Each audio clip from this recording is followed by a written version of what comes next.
Om Swastiastu. Perkenalkan, nama saya Niputulia Juniari, NPM 203-001. Saya dari Program Pendidikan Bahasa Inggris Semester 1, STKIP Agama Hindu Amlapura. Di sini saya akan membawakan sebuah presentasi dengan materi filsafat ilmu. Pertama-tama, saya panjatkan puji syukur kehadapan Ide Sang Hyang Widi Wase karena berkat beliau pada hari ini saya dapat berada di sini untuk membawakan presentasi dengan materi filsafat ilmu. Ini merupakan tugas yang diberikan oleh Bapak I. Ketut Wiryawan selaku dosen pengajar mata kuliah filsafat ilmu di STKIP Agama Hindu Amlapura. Baik, untuk mempersingkat waktu, langsung saja saya akan memulai presentasinya. Baik, yang pertama langsung saja saya akan membahas mulai dari pengertian filsafat ilmu. Filsafat berasal dari kata Arab yaitu falsafah yang berasal dari bahasa Yunani philosophia yang berarti philos adalah cinta, suka atau longing, dan sophia yang berarti pengetahuan, hikmah atau wisdom. Jadi, filosofia berarti cinta kepada kebijaksanaan dan cinta kepada kebenaran. Maksudnya di sini yaitu setiap orang yang berfilsafat akan menjadi bijaksana. Berfilsafat maknanya berpikir secara mendalam dan sungguh-sungguh. Kata ilmu berasal dari bahasa Arab yaitu alima yang berarti pengetahuan. Pemakaian kata ilmu dalam bahasa Indonesia merujuk pada kata science dalam bahasa Inggris. Science sendiri berasal dari bahasa Latin yaitu scio atau scire yang artinya juga pengetahuan. Filsafat ilmu dalam arti luas menampung permasalahan yang menyangkut hubungan keluar dari kegiatan ilmiah seperti tata susila yang menjadi pegangan penyelenggara ilmu. Filsafat ilmu dalam arti sempit menampung permasalahan yang bersangkutan dengan hubungan ke dalam yang terdapat di dalam ilmu, yaitu yang menyangkut sifat pengetahuan ilmiah dan cara mengusahakan serta mencapai pengetahuan ilmiah tersebut. Filsafat ilmu erat kaitannya dengan pengetahuan. Jadi di sini saya juga akan membahas mengenai pengertian pengetahuan. Pengetahuan berasal dari bahasa Inggris yaitu knowledge. Dalam Encyclopedia of Philosophy, definisi pengetahuan adalah kepercayaan yang benar. Pengetahuan adalah apa yang diketahui atau hasil pekerjaan tahu. Pekerjaan tahu tersebut adalah hasil dari kenal, sadar, insaf, mengerti, dan pandai. Pengetahuan itu adalah semua milik atau isi pikiran. Dengan demikian, pengetahuan merupakan hasil proses dari usaha manusia untuk tahu. Menurut Ghazalbah 1973. Jenis-jenis pengetahuan. Pengetahuan dapat dibagi menjadi 4, diantaranya pengetahuan biasa, yakni pengetahuan yang dalam filsafat dikatakan dengan istilah common sense atau nalar wajar, sesuatu yang masuk akal. Yang kedua ada pengetahuan ilmu, merupakan ilmu sebagai terjemahan dari sains yang pada prinsipnya adalah usaha untuk mengorganisasikan, mensistematiskan common sense, suatu pengetahuan yang berasal dari pengalaman dan pengamatan dalam kehidupan sehari-hari atau dugaan lain yang belum dibuktikan. Yang ketiga ada pengetahuan filsafat, yaitu pengetahuan yang diperoleh dari pemikiran yang kontemplatif dan spekulatif. Yang terakhir ada pengetahuan agama, merupakan pengetahuan yang hanya diperoleh dari Tuhan lewat para utusannya. Perbedaan ilmu dan pengetahuan. Pengetahuan diambil dari bahasa Inggris yaitu knowledge, sementara ilmu diambil dari kata science dan peralihan dari bahasa Arab alima. Jadi, dapat disimpulkan bahwa pada dasarnya pengetahuan berbeda dengan ilmu. Perbedaan tersebut terlihat dari sistematisnya dan cara memperolehnya. Namun dalam perkembangannya, pengetahuan dengan ilmu bersinonim arti. Sedangkan dalam arti material, keduanya mempunyai perbedaan. Adapun beberapa ahli yang mengemukakan pendapatnya mengenai filsafat ilmu, diantaranya ada Robert Ackerman yang berpendapat bahwa filsafat ilmu dalam suatu segi adalah suatu tinjauan kritis tentang pendapat-pendapat ilmiah dewasa ini, dengan perbandingan terhadap kriteria-kriteria yang dikembangkan dari pendapat-pendapat demikian itu. Tetapi filsafat ilmu jelas bukan suatu kemandirian dari cabang ilmu, dari praktek ilmu secara aktual.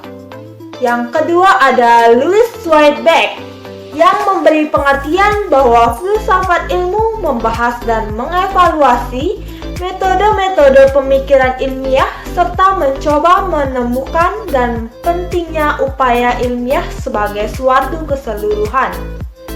Selanjutnya ada pendapat dari A. Cornelius Benjamin yang berpendapat filsafat ilmu menurut Benjamin merupakan cabang dari filsafat yang secara sistematis menelaah sifat dasar ilmu, khususnya mengenai metode, konsep-konsep, peranggapan-peranggapan, serta letaknya dalam kerangka umum dari cabang-cabang pengetahuan intelektual. Ada pula para ahli lain yang mengemukakan pendapatnya, diantaranya Michael Fiberi, May Brodbeck, Peter Kaunz, Stephen R. Tolmin, Koni Semiawan, dan Jujun Surya Sumantri.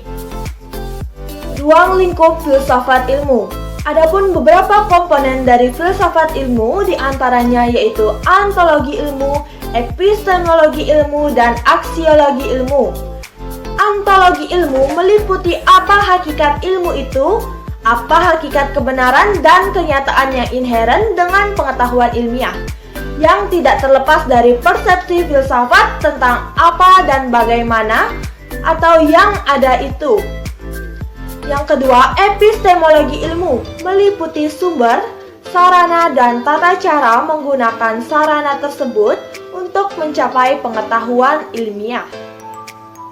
Yang ketiga, aksiologi ilmu meliputi nilai-nilai atau values yang bersifat normatif dalam pemberian makna terhadap kebenaran atau kenyataan sebagaimana kita jumpai dalam kehidupan kita yang menjelajahi berbagai kawasan seperti kawasan sosial, kawasan simbolik, ataupun fisik material.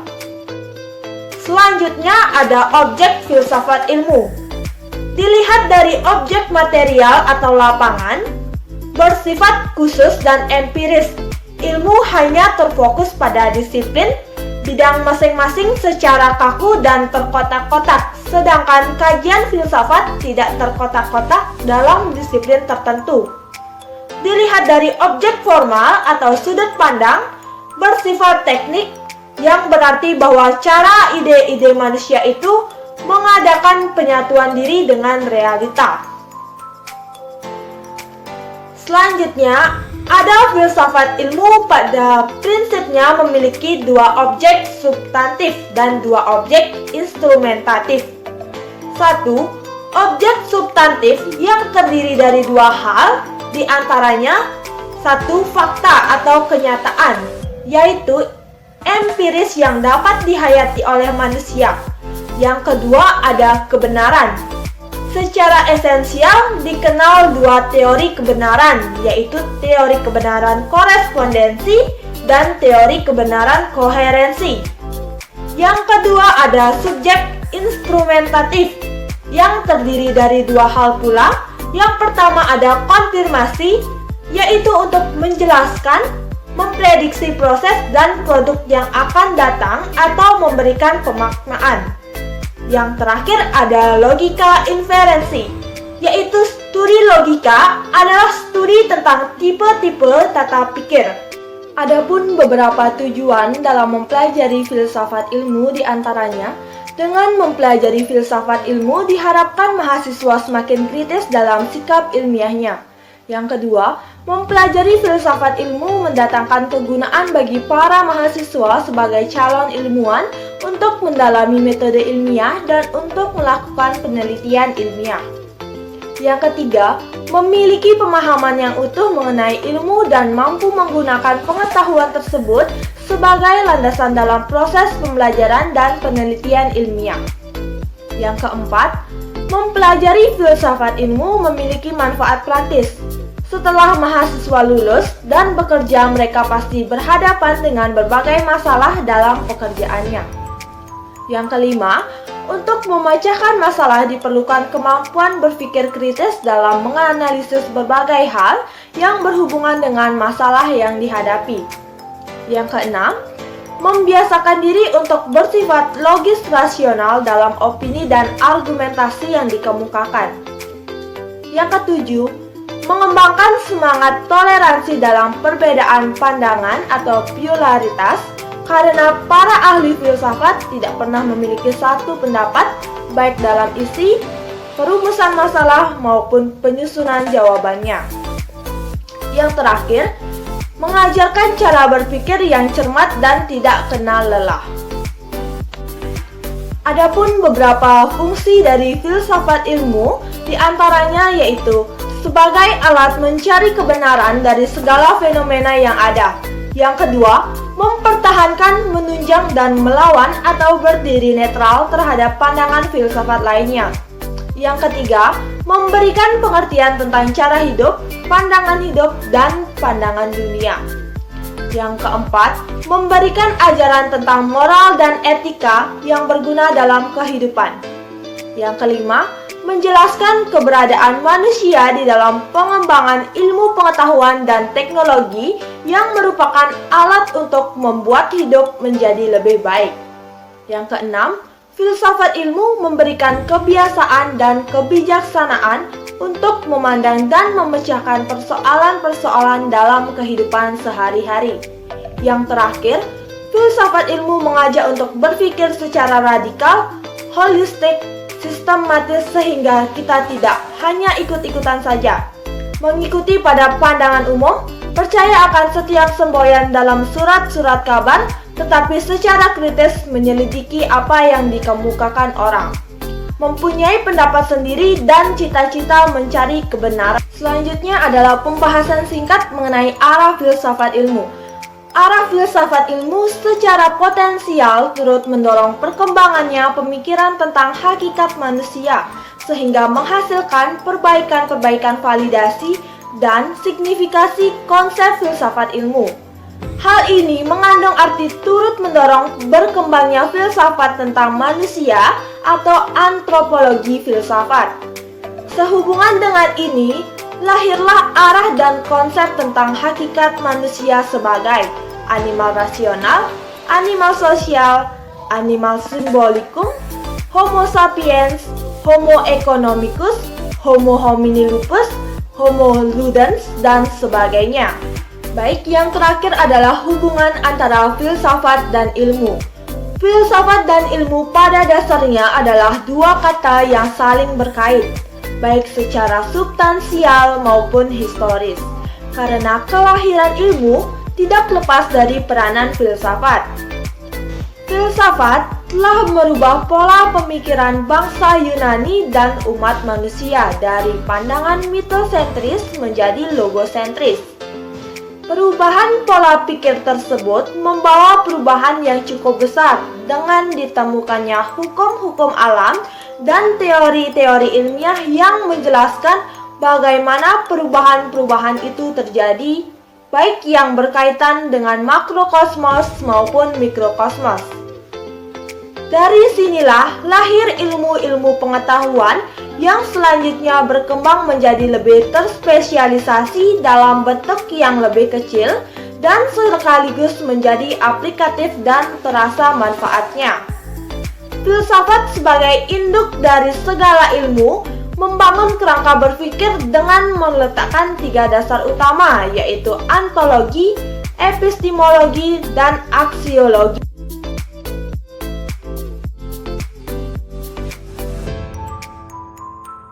Demikian presentasi yang dapat saya sampaikan pada kesempatan ini. Saya ucapkan terima kasih atas perhatiannya, dan jika ada kesalahan kata baik yang disengaja maupun tidak disengaja, saya memohon maaf yang sedalam-dalamnya. Akhir kata saya tutup dengan Parama Santi. Om Santi.